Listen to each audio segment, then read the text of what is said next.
परीक्षित ने एकमात्र प्रश्न यही पूछा कि गुरुदेव, हमें क्या करना चाहिए जब मृत्यु निकट हो, जब अंत समय निकट हो, तो हम क्या करें?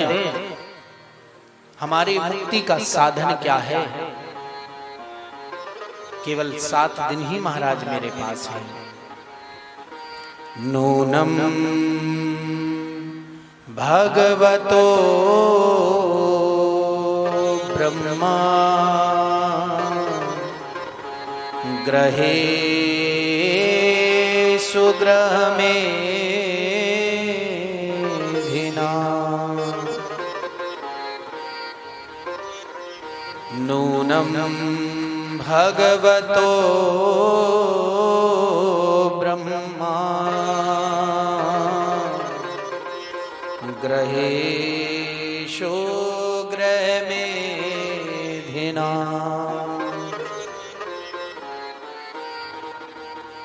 हे प्रभु, आपका दर्शन दुर्लभ है, अत्यंत ही दुर्लभ, परंतु फिर भी आपने मुझ दीन पर यह अनुग्रह किया कि अपना इतना कीमती समय निकालकर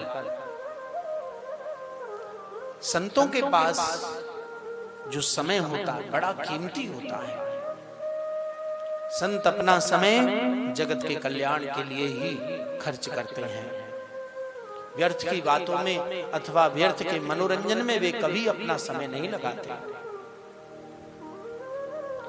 इसलिए राजन परीक्षित कह रहे हैं, नूनम भगवतो ब्रह्मन्।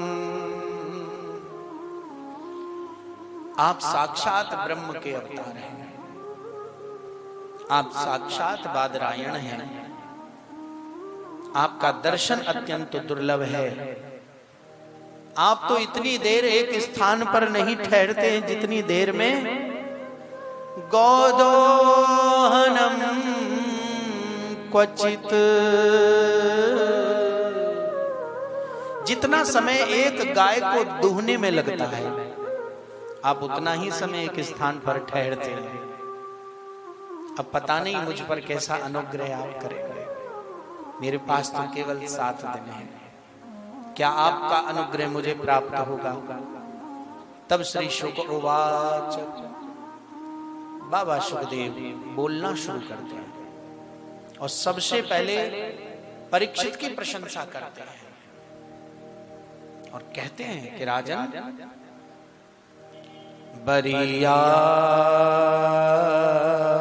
ने सते प्रश्न क्रतो लोक हितो नृप।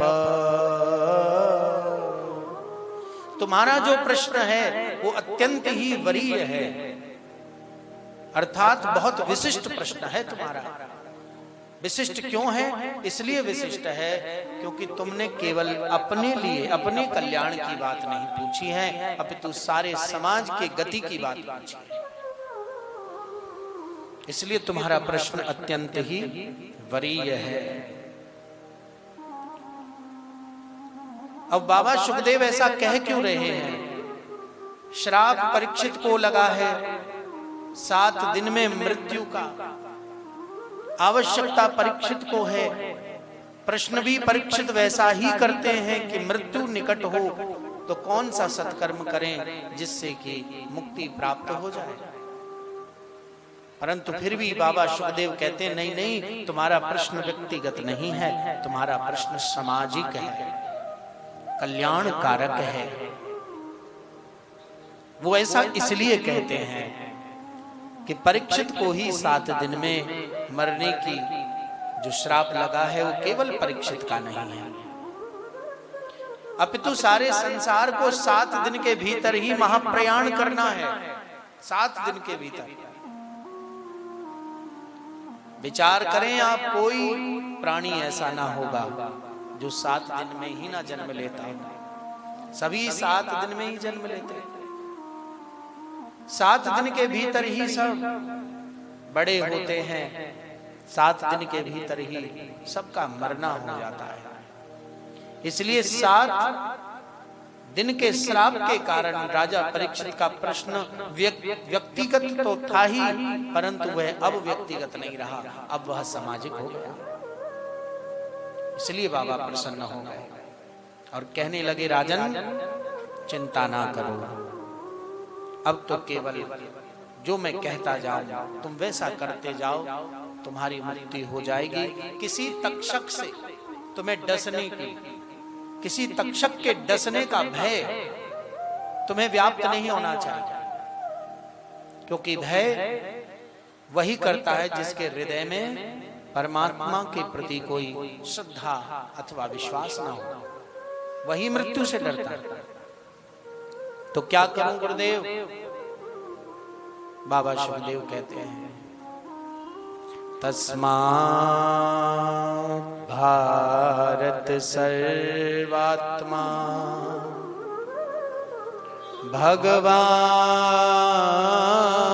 भगवान ईश्वरो हरि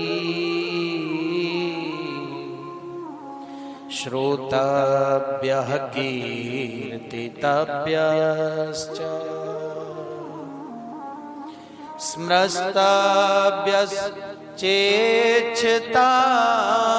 भयम्। राजन तस्मात् भारत सर्वात्मा, परमात्मा सब भूत प्राणियों के भीतर निवास करते हैं, सबके भीतर रहते हैं। उनकी कथाओं को तुम सुनो, उनकी कथाओं में सुनने के योग्य स्वयं को बनाओ। केवल मनोरंजन के लिए भगवान की कथाओं को नहीं सुनना चाहिए, केवल समय पास करने के लिए भगवान की कथाओं का आश्रय नहीं लेना चाहिए, अपितु भगवान की कथाओं का आश्रय इस उद्देश्य से लिया जाए कि उनके प्रति हमारे मन में एक स्थान बने, हमारा हृदय उनके प्रति समर्पित हो सके, हमारा मन रूपी पुष्प उनके चरणों में चढ़ सके। इसलिए भगवान की कथा को श्रवण करना चाहिए। कितना सुने?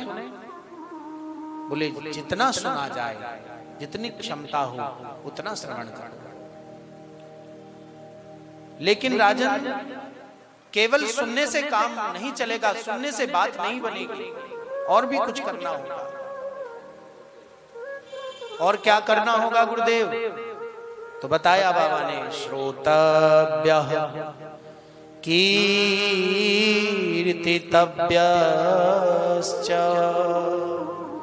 सुनने के बाद कीर्तन करना चाहिए। कीर्तन का अर्थ क्या होता है? अनम कीर्तिते अनंतम कीर्तिते इति कीर्तनम, अर्थात उस अनंत परमात्मा के नाम को बार बार बोलना। एक प्रक्रिया तो यह है, और दूसरी प्रक्रिया है उन परमात्मा के गुणों का बखान करना, कि वो ऐसे हैं, वो सुंदर हैं, उनका पीतांबर कैसा है, उनके घुंघराले केश कैसे हैं, उनका मस्तक कैसा है, अर्थात उनकी छवि को गाना, उनकी लीलाओं को गाना जो उन्होंने किया, यह भी एक तरीका कीर्तन करने का है। तो कीर्ति को गाने वाले का मतलब ही कीर्तन होता है। श्रोतव्यः कीर्तितव्यश्च स्मृतव्यश्चेच्छता भयम्। जब आप अच्छे श्रोता बन जाएं, राजन जब आप अच्छे श्रोता बनकर कीर्तन करने लग जाएं, भजन गाना अलग बात है, लेकिन भजन गाने में मन लगना।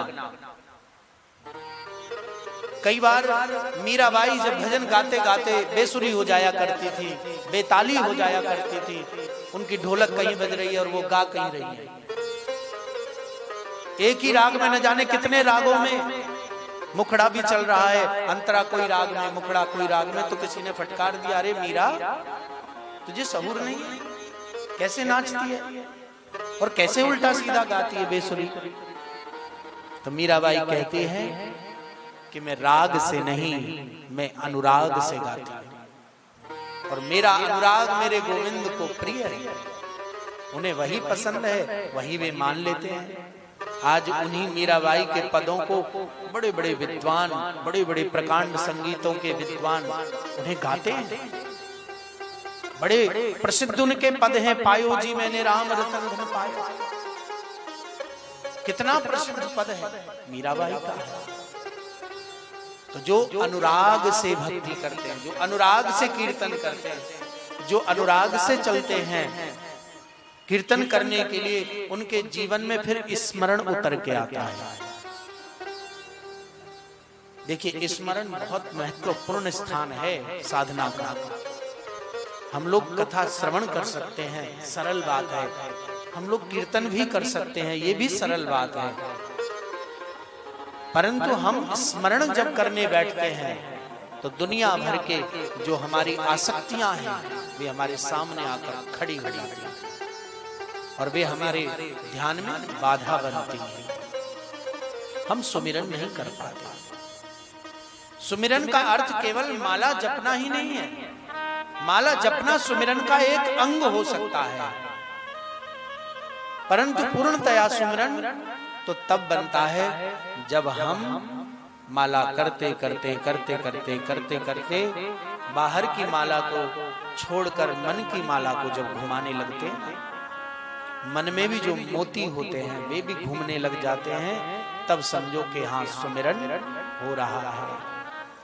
जैसे भूख लगती है तो भोजन से अच्छा, भोजन से जरूरी कुछ और नहीं लगता, वैसे ही भजन की भी भूख जीवन में लगती है। तो जब तक आप सुमिरन नहीं कर लेंगे तब तक संसार का कोई उत्सव आपको भाएगा नहीं, आपको अच्छा नहीं लगेगा।